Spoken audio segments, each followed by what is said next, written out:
الحمد لله وكفى وسلام على عباده الذين اصطفى أما بعد فأعوذ بالله من الشيطان الرجيم بسم الله الرحمن الرحيم إن الله وملائكته يصلون على النبي يا أيها الذين آمنوا صلوا عليه وسلموا تسليما اللهم صل على سيدنا ومولانا محمد وعلى آل سيدنا ومولانا محمد وبارك وسلم الصلاة والسلام عليك يا رسول الله وعلى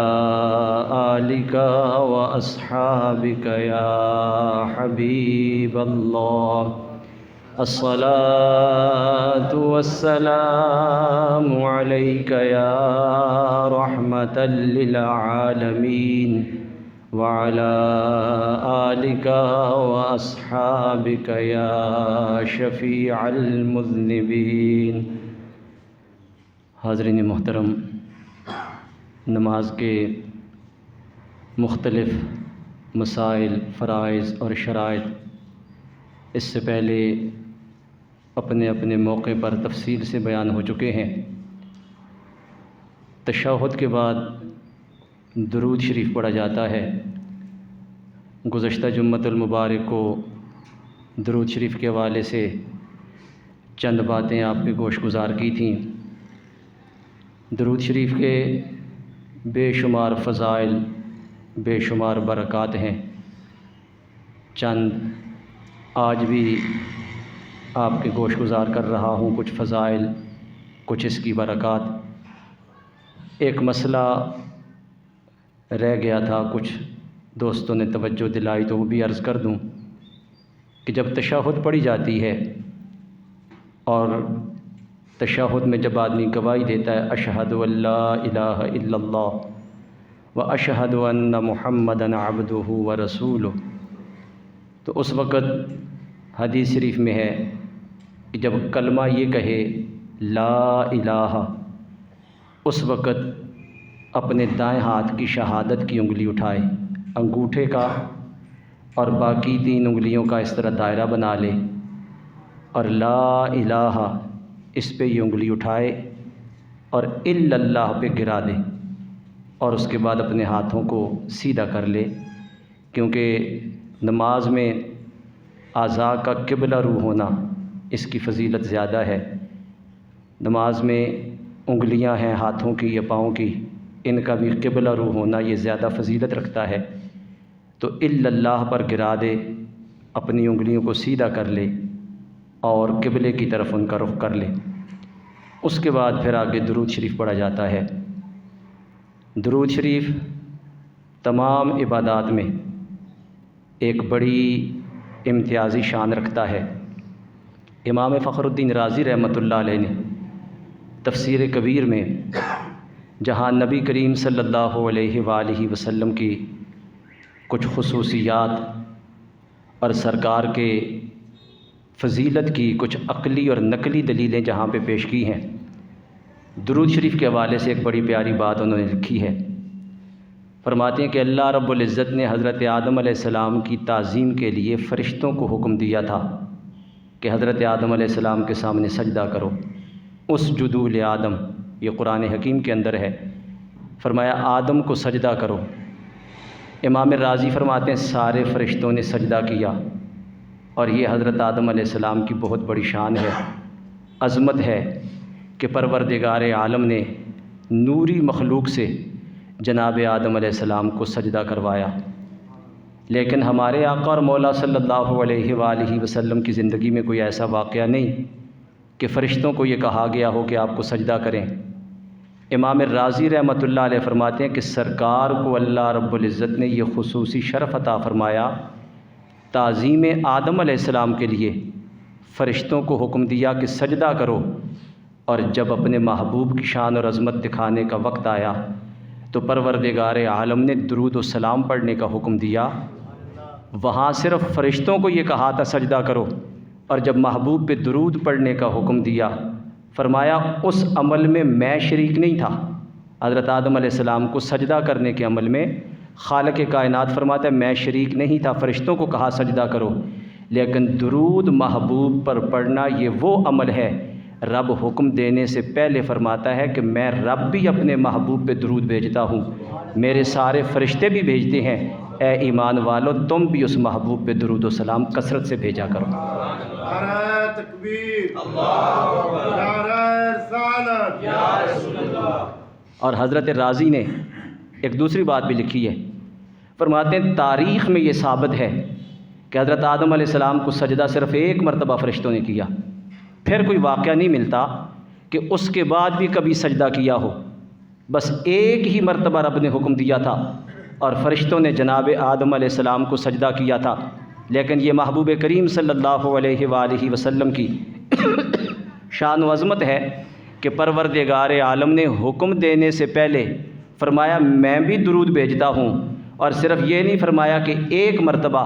فرمایا جب سے زمانہ بنا ہے رب محبوب پہ درود بھیج رہا ہے، زمانے کی پہلی اکائی سے رب درود بھیج رہا ہے اور زمانے کی آخری اکائی تک مسلسل درود بھیجتا رہے گا۔ یہ محبوب کریم صلی اللہ علیہ وآلہ وسلم کی وہ شان ہے،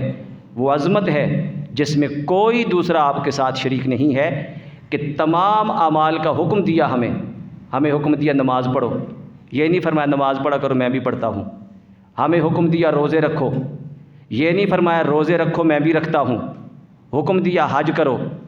کسی جگہ یہ نہیں فرمایا کہ تم بھی حج کرو میں بھی حج کرتا ہوں، صدقات ہیں، استغفار ہے، دیگر اعمال صالحہ ہیں، ہمیں حکم دیا یہ کام کرو، لیکن یہ کہیں نہیں فرمایا کہ میں بھی یہ کام کرتا ہوں۔ فقط درود شریف وہ عمل ہے، اس کا حکم دینے سے پہلے فرمایا ان اللہ و ملائکتہ یصلون علی النبی، کہ بے شک اللہ اور اس کے سارے فرشتے محبوب کریم صلی اللہ علیہ وآلہ وسلم پہ درود بھیجتے ہیں، اے ایمان والو تم بھی ان پہ درود و سلام بھیجا کرو۔ حکم دینے سے پہلے فرمایا یہ میری سنت ہے، یہ کام میں بھی کرتا ہوں، میرے سارے فرشتے بھی کرتے ہیں۔ اگرچہ رب کے درود بھیجنے میں ہمارے درود بھیجنے میں بہت بڑا فرق ہے، ہم درود بھیجتے ہیں تو کہتے ہیں اللہم صلی علی محمد وعلی آل محمد، پروردگار عالم محبوب کریم صلی اللہ علیہ وآلہ وسلم پر اور ان کی آل پہ اپنی خصوصی رحمت نازل فرما، اور وہ کسی کو یہ نہیں کہتا، وہ تو خود رب ہے، وہ نہیں کہتا کہ کسی اور کو معاذ اللہ کہے کہ تو رحمت نازل فرما، وہ فرماتا ہے تم سارے دعا کرتے ہو کہ پروردگار عالم اپنے محبوب پہ خصوصی رحمتیں برکتیں نازل فرما، میرے درود بھیجنے کا مطلب ہے میں اپنے محبوب پہ رحمت نازل فرما رہا ہوں۔ ہمارے درود بھیجنے میں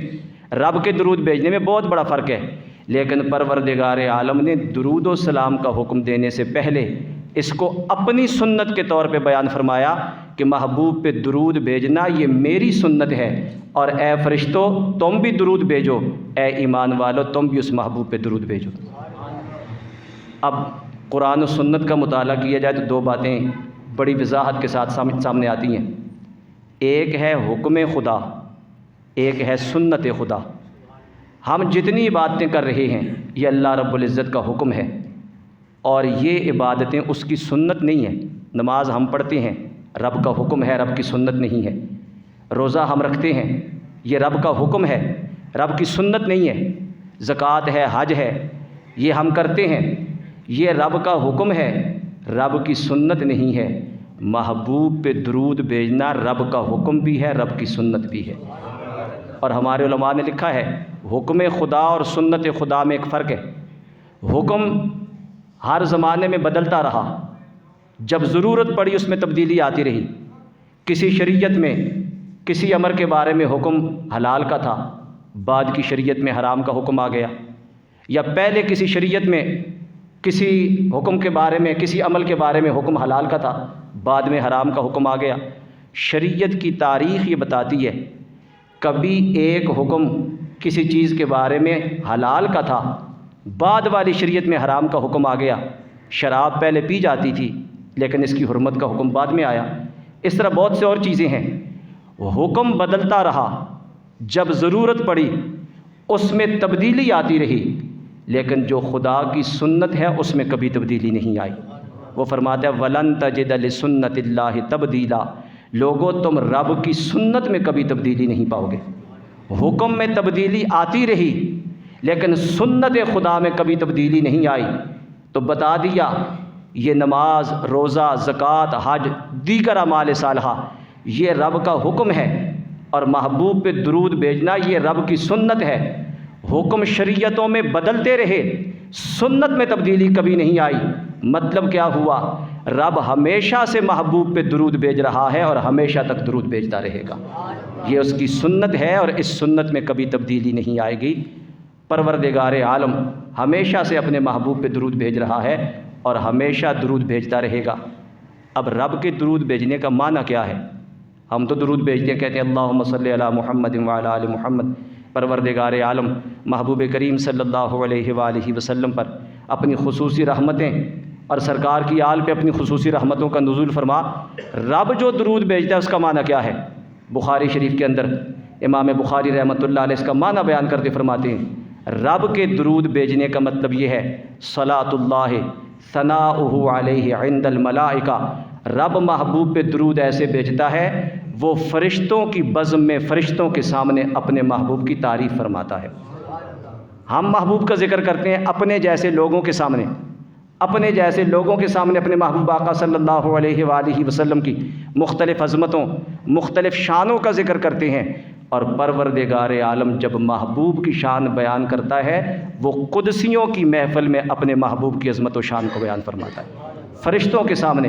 اپنے محبوب کی تعریف فرماتا ہے۔ تو معلوم ہوا سرکار مدینہ صلی اللہ علیہ وآلہ وسلم کی تعریف کرنا، سرکار کا ذکر کرنا، سرکار کی شان و عظمت کو بیان کرنا یہ پروردگار عالم کی اپنی سنت ہے۔ وہ فرشتوں کے سامنے اپنے محبوب کی تعریف فرماتا ہے،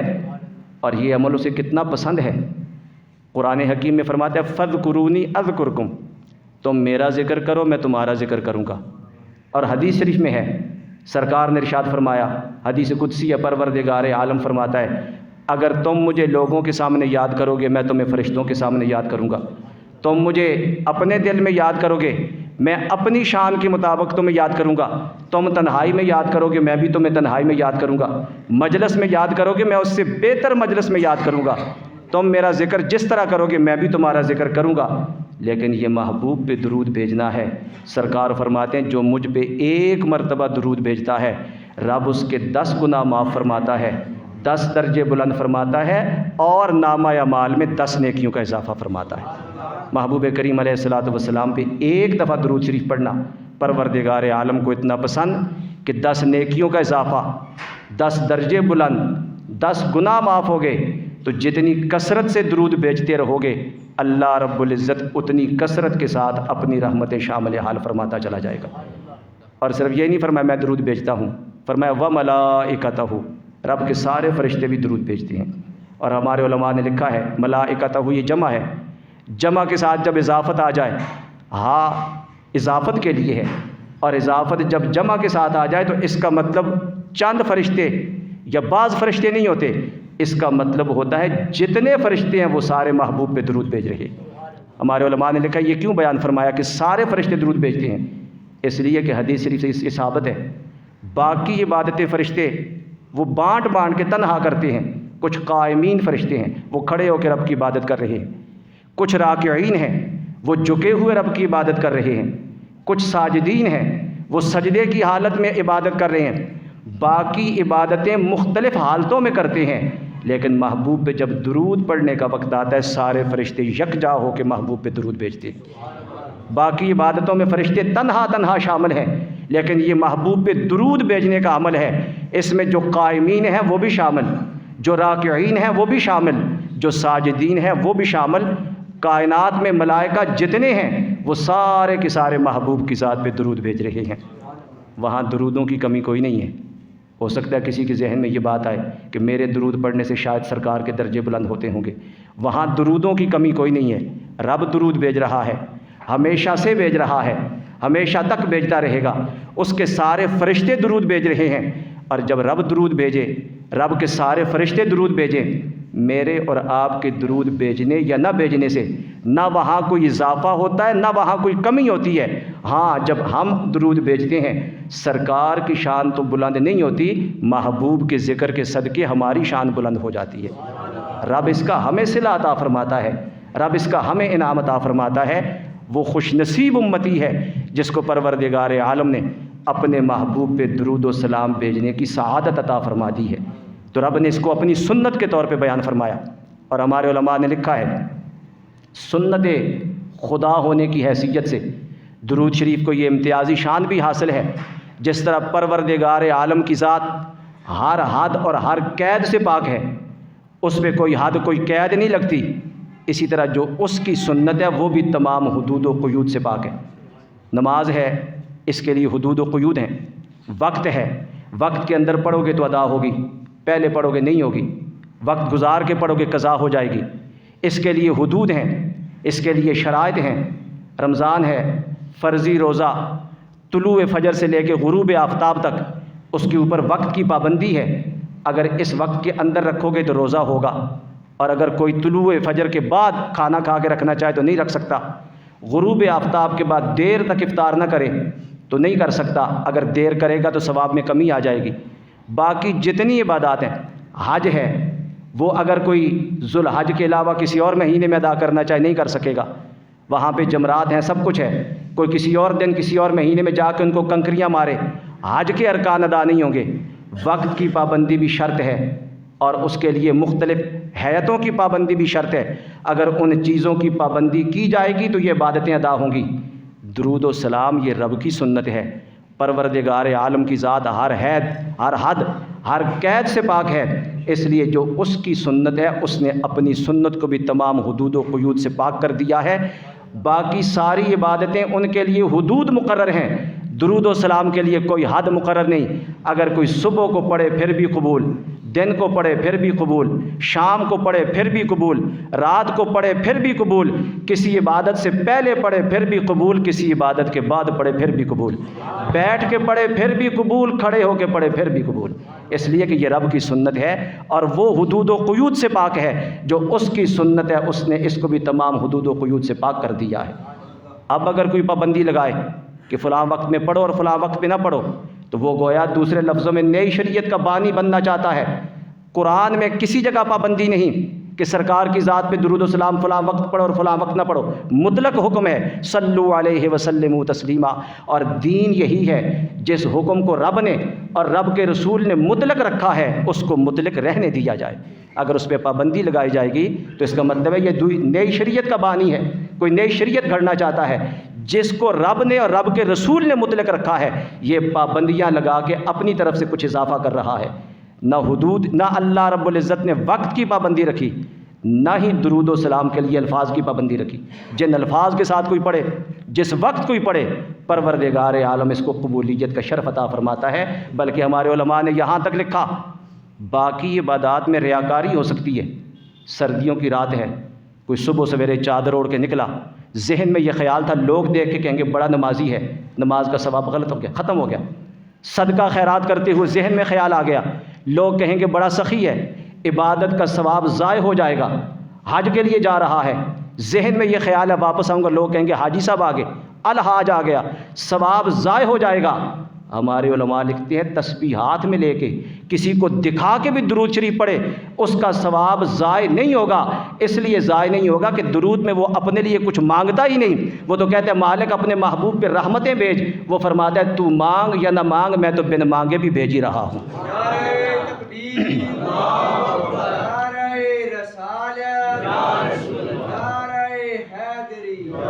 ہر عبادت میں ریاکاری ہو سکتی ہے، ریاکاری ثواب کو ضائع کر دیتی ہے۔ یہ واحد عمل ہے جس میں ریاکاری نہیں، اگر کوئی ریاکاری سے بھی پڑھتا ہے رب اس کو بھی قبول فرما لیتا ہے، اس لیے کہ اس کی نسبت محبوب کریم صلی اللہ علیہ وآلہ وسلم کی ذات اقدس کے ساتھ ہے۔ اور یہ عمل اللہ رب العزت کو کتنا پسند ہے، حکم دینے سے پہلے اپنی سنت کے طور پہ فرمایا کہ اللہ بھی درود بھیجتا ہے، اللہ کے سارے فرشتے بھی درود بھیجتے ہیں، اے ایمان والو تم بھی اس محبوب پہ کثرت کے ساتھ درود و سلام بھیجا کرو۔ انسان آج دنیا میں بڑا پریشان ہے، جوان ہے وہ پریشان، بوڑھا ہے وہ پریشان، بچہ ہے وہ پریشان، بہت سے مسائل ہیں دنیا میں، لوگ مسائل میں گھرے ہوئے ہیں۔ اکثر لوگ آ کے کہتے کوئی وظیفہ بتا دے، بڑا پریشان ہوں۔ دنیا میں پریشانی ہے، انسان مسائل میں گھرا ہوا ہے۔ آخرت کی پریشانی ہے گناہوں کی وجہ سے۔ اگر گناہوں کی کثرت ہوگی تو ہلاکت ہے۔ اللہ رب العزت کے محبوب پہ درود بھیجنا یہ وہ عمل ہے، رب اس کی برکت سے دنیاوی مسائل سے بھی رہائی عطا فرما دیتا ہے، آخرت میں بھی نجات عطا فرما دیتا ہے۔ مشکات شریف کے اندر یہ حدیث موجود ہے۔ سرکار مدینہ صلی اللہ علیہ وآلہ وسلم کے صحابی ہیں حضرت ابی بن کعب رضی اللہ تعالیٰ عنہ، فرماتے ہیں میں سرکار کی خدمت میں حاضر ہوا، عرض کی آقا میں نے اپنے اوقات کو 4 حصوں میں تقسیم کر دیا ہے، ایک حصہ اپنے وقت کا آپ پہ درود شریف پڑھتا ہوں، باقی 3 جو حصے ہیں ان میں دیگر ذکر اذکار اور اعاد و وظائف پڑھتا ہوں، کیا میرا یہ معمول ٹھیک ہے؟ سرکار نے فرمایا ٹھیک ہے، اچھا ہے، اگر ان زدت فہو خیر لک،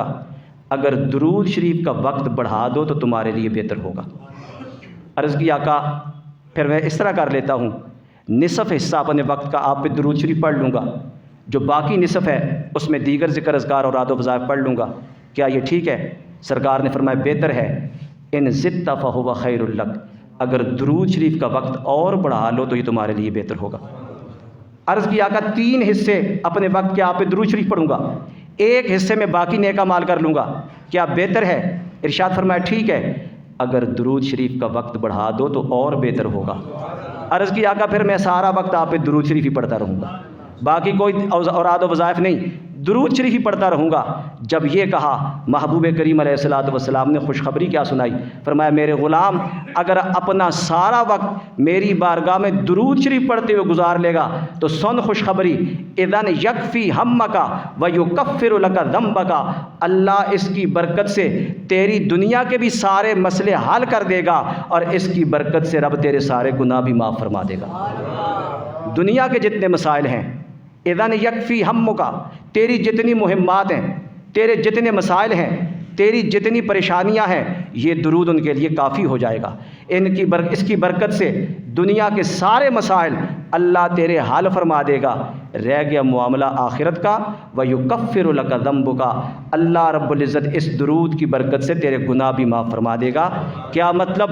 درود کی برکت سے تیری دنیا بھی سنور جائے گی، تیری عقبہ بھی سنور جائے گی۔ پروردگار عالم کو یہ عمل اتنا محبوب ہے، جو اس کے محبوب پہ کثرت کے ساتھ درود شریف پڑھتا ہے، اللہ اس کی برکت سے دنیاوی مسائل بھی حل فرما دیتا ہے، اخروی معاملات بھی حل فرما دیتا ہے۔ شیخ محقق علامہ عبدالحق محدث دہلوی رحمۃ اللہ علیہ، علم حدیث میں بہت بڑا نام ہے، بر صغیر پاک و ہند میں اللہ رب العزت نے حدیث کی خدمت کے لیے حضرت شیخ کا انتخاب کیا تھا۔ انہوں نے ایک بڑی پیاری کتاب لکھی ہے،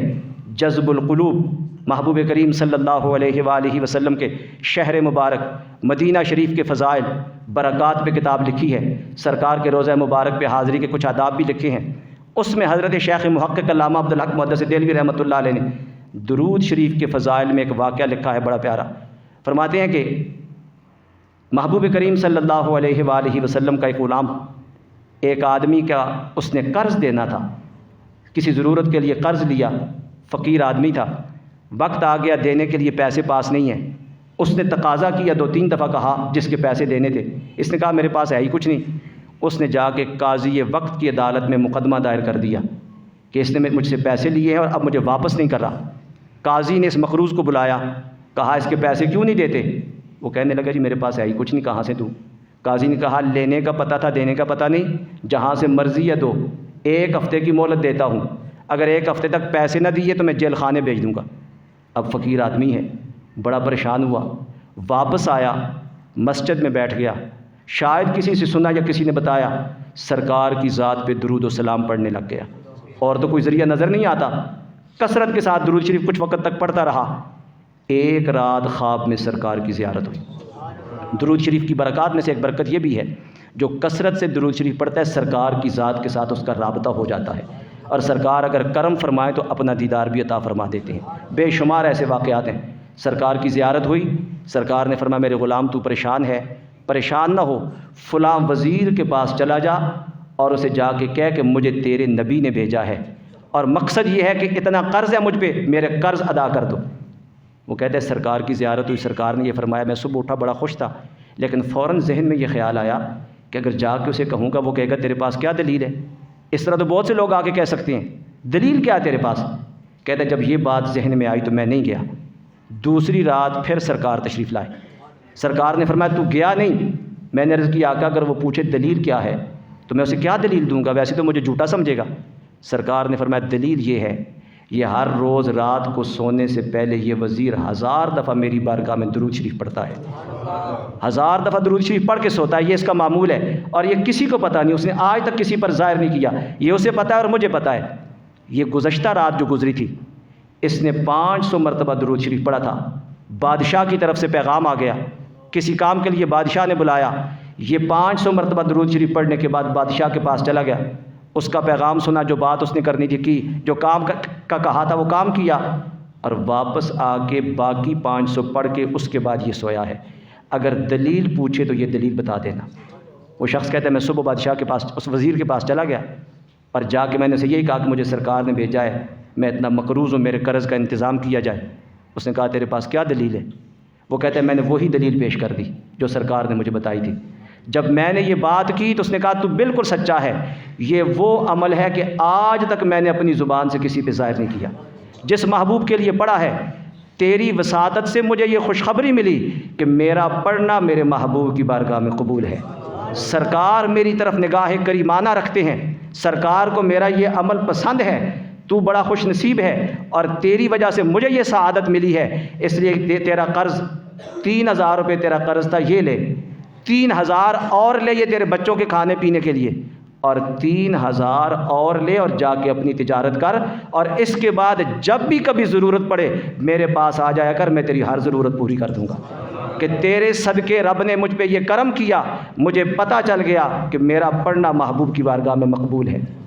وہ شخص کہتا ہے کہ مجھے تو میری توقع سے زیادہ مل گیا، میں وہ سب کچھ لے کے گھر آ گیا، مقررہ تاریخ پر جو پیسے دینے تھے وہ لے کے قاضی کی عدالت میں گیا، قاضی نے کہا پیسے لائے ہو؟ میں نے کہا جی لایا ہوں، یہ پیسے ہیں۔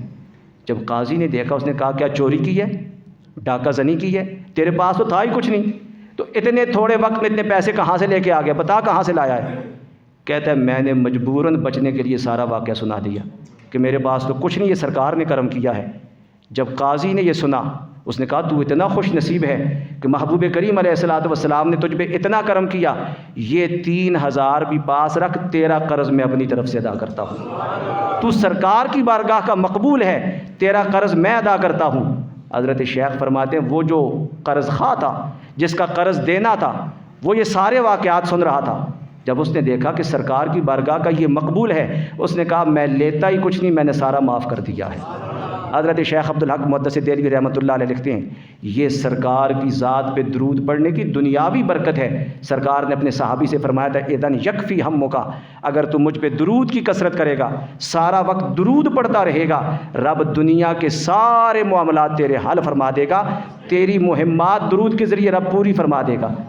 اور قیامت کے دن وَيُكَفِّرُ لَكَ ذَنْبُكَ، اگر تو کثرت سے درود پڑھتا رہے گا، قیامت کے دن رب تیرے سارے گناہوں کو بھی معاف فرما دے گا۔ علامہ سخاوی علیہ رحمت نے درود و سلام کے حوالے سے القول البدی میں ایک بڑا پیارا واقعہ لکھا ہے۔ حضرت شیخ شبلی رحمۃ اللہ علیہ اکابر صوفیاء میں سے ہیں، فرماتے ہیں میں حج کے لیے گیا، وہاں میں نے ایک نوجوان کو دیکھا جو دوران طواف درود ہی پڑھا جا رہا ہے۔ تو طواف کے دوران مختلف دعائیں پڑھی جاتی ہیں، ربنا آتنا فی الدنیا حسنۃ وفی الآخرۃ حسنۃ وقنا عذاب النار، یہ بھی پڑھی جاتی ہے، مختلف دعائیں ہیں، تیسرا کلمہ بھی پڑھا جاتا ہے۔ آج کل تو دعاؤں کی کتابیں مل گئی ہیں، لوگ کتابیں ہاتھ میں لے کے کھول کے پڑھتے رہتے ہیں، اگرچہ ضروری نہیں یہی دعائیں پڑھی جائیں، یہ سرکار سے ثابت نہیں ہے، لیکن اچھی دعائیں ہیں، اگر کوئی پڑھتا ہے تو پڑھے، اگر اسے کچھ بھی نہیں آتا تو درود شریف ہی پڑھتا رہے، تیسرا کلمہ پڑھتا رہے، اللہم ربنا آتنا فی الدنیا، تو سب کو آتی ہے، پڑھتا رہے۔ فرماتے میں نے دیکھا وہ طواف کے سارے چکروں میں درود شریف پڑھ رہا ہے۔ فرماتے جب طواف ختم ہوا تو میں نے اسے پوچھا نوجوان میں نے تیرا یہ عمل دیکھا ہے، باقی لوگ مختلف دعائیں پڑھتے ہیں اور تجھے میں نے دیکھا تو درود شریف ہی پڑھا جا رہا ہے، حکمت کیا ہے؟ وہ کہنے لگا میں نے جو درود شریف میں پایا ہے یہ کسی اور ورد وظیفے میں نہیں پایا۔ میں نے کہا کیا پایا ہے تو نے درود شریف میں؟ کہنے لگا میں اور میرے والد حج کے لیے آ رہے تھے، راستے میں بصرہ کے مقام پہ پہنچے تو میرے والد کی طبیعت خراب ہو گئی، اور میرے والد بیمار ہوئے اور بیماری میں اللہ کو پیارے ہو گئے، فوت ہو گئے۔ میں بڑا پریشان کہ میں مسافر ہوں، سفر سے وطن سے دور ہوں، اور یہاں اجنبی ہوں، کوئی جان پہچان بھی نہیں، والد بھی فوت ہو گئے ہیں، تجہیز و تکفین کا کیا کروں گا؟ دوسری پریشانی یہ ہوئی کہ فوت ہونے کے بعد والد کا چہرہ سیاہ ہو گیا، رنگ متغیر ہو گیا، اور پریشان ہوا، کسی کو کہہ بھی نہیں سکتا، لوگ کہیں گے پتہ نہیں کون سا عمل کرتا رہا ہے کہ مرنے کے بعد اس کا چہرہ بگڑ گیا، چہرہ سیاہ ہو گیا ہے۔ وہ کہتے ہیں میں نے چادر ڈال دی اور پریشان ہو کے بیٹھ گیا کہ والد فوت بھی ہو گیا، تجہیز و تکفین کا کیا کروں گا، چہرہ بھی متغیر ہو گیا، کسی کو بتا بھی نہیں سکتا۔ کہتے ہیں اسی پریشانی میں بیٹھا ہوا تھا کہ آنکھ لگ گئی۔ آنکھ لگی تو میں نے ایک منظر دیکھا، ایک سفید لباس میں ملبوس شخصیت تشریف لائی، نورانی چہرے والی شخصیت تشریف لائی۔ میرے والد کے چہرے سے کپڑا ہٹا کے ہاتھ پھیرا، میرے والد کا چہرہ بالکل صحیح سلامت ہو گیا، جو رنگت متغیر ہوئی تھی وہ ٹھیک ہو گئی۔ وہ جانے لگے تو میں دوڑ کے حاضر ہوا، عرض کی حضور آپ کون ہیں جس نے ایک غریب الدیار اجنبی پہ اتنا کرم فرمایا؟ انہوں نے فرمایا تو مجھے نہیں پہچانتا، میں تیرا نبی محمد مصطفیٰ ہوں صلی اللہ علیہ وآلہ وسلم۔ میں نے عرض کی آقا میرے والد پہ اتنی کرم نوازی فرمانے کا سبب؟ سرکار نے فرمایا اس کا رنگ بدلا ہے، یہ بڑا گناہ گار تھا لیکن میری ذات پہ کثرت سے درود پڑا کرتا تھا۔ آج جب یہ فوت ہوا، اس کے چہرے کی رنگت متغیر ہوئی، میری رحمت نے یہ گوارا نہیں کیا کہ جو زبان ساری زندگی مجھ پہ درود پڑتی رہی آج وہ دنیا والوں کے سامنے رسوا ہو جائے، اس لیے میں آیا اور دست مبارک پھیرا اور اللہ رب العزت نے اس کے چہرے کو پہلے جیسی روشنی عطا فرما دی ہے۔ وہ کہتا ہے میری آنکھوں کا یہ دیکھا ہوا مشاہدہ تھا، جو درود و سلام کی کثرت میں نے پایا، کسی اور ورد وظیفے میں نہیں پایا، اس لیے میں کثرت کے ساتھ محبوب کریم صلی اللہ علیہ وآلہ وسلم کی ذات پہ درود و سلام پڑھ رہا ہوں کہ اس کی برکتوں کا میں نے خود مشاہدہ کیا ہے۔ تو میرے بزرگوں اور دوستو، وہاں درودوں کی کمی نہیں ہے، رب درود بھیج رہا ہے، رب کے فرشتے درود بھیج رہے ہیں۔ میرے اور آپ کے درود بھیجنے سے ان کی شان بلند نہیں ہوتی، نہ بھیجنے سے وہاں کمی نہیں ہوتی، ہاں محبوب کا ذکر کرنے سے ہماری اپنی شان بلند ہو جاتی ہے۔ وہاں تو کیفیت یہ ہے، حضرت کعب سرکار کے ایک صحابی ہیں، وہ فرماتے ہیں سرکار نے فرمایا تھا میرے روضہ مبارک پہ 70,000 فرشتے صبح آتے ہیں اور شام تک وہ درود شریفی پڑھتے رہتے ہیں، سرکار کی قبر مبارک کو گھیر لیتے ہیں اور اپنے نورانی پروں کو جنبش دے کے، اور ہمارے علماء نے لکھا ہے کہ جنبش دینے کا مطلب بڑے ذوق و شوق کے ساتھ، بڑی عقیدت و محبت کے ساتھ سرکار کی بارگاہ میں درود و سلام کا نذرانہ پیش کیا جاتا ہے، اور شام کو یہ 70,000 جاتے ہیں تو اور 70,000 آ جاتے ہیں اور وہ صبح تک درود و سلام بھیجتے رہتے ہیں، اور سرکار نے فرمایا جو ایک دفعہ آتا ہے پھر قیامت تک اس کی باری نہیں آتی۔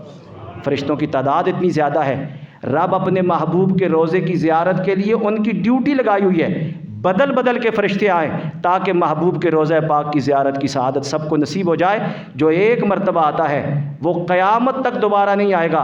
امام اہل سنت نے اس حدیث کا ترجمہ کرتے ہوئے بڑی پیاری بات ارشاد فرمائی، فرماتے ہیں معصوموں کو ہے عمر میں صرف ایک بار،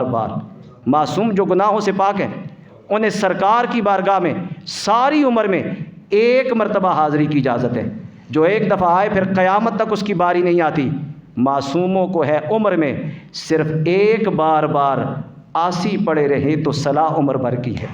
اور گناہگار پڑے رہیں قیامت تک انہیں کوئی اٹھاتا نہیں، بار بار جائیں، بار بار حاضری دیں۔ یہ رب کے محبوب کا کرم ہے گناہگاروں پر، جو گناہوں سے پاک ہیں انہیں زندگی میں ایک مرتبہ حاضری کی اجازت۔ جو ہم جیسے گناہوں میں ڈوبے ہوئے ہیں وہ جتنی مرتبہ جائیں سرکار ہم جیسے گناہگاروں کو ہر باری قبول فرما لیتے ہیں۔ تو یہ سرکار کی کرم نوازی ہے، یہ مالک کا کرم ہے ان لوگوں پر جن کو اللہ رب العزت کے محبوب کی بارگاہ میں کثرت کے ساتھ درود و سلام پڑھنے کی سعادت میسر آ جاتی ہے۔ یقیناً وہ بخت کے سکندر ہیں، اپنی زبانوں کو فضولیات میں لگانے سے بہتر ہے چلتے پھرتے اٹھتے بیٹھتے ہر وقت سرکار کی بارگاہ میں درود و سلام کے نذرانے پیش کرتے رہیں۔ جتنی توجہ کے ساتھ، جتنے اخلاص کے ساتھ، جتنی محبت کے ساتھ درود شریف پڑھیں گے سرکار کی توجہات اتنی ہی آپ کے شامل حال ہو جائیں گی، اور سرکار کی نگاہ کرم جس کی طرف متوجہ ہو جائے، حضرت فرماتے ہیں وہ دنیا سے اپنا ایمان سلامت لے کے جائے گا، اس لیے کہ جو سرکار کی نگاہوں میں آ جاتا ہے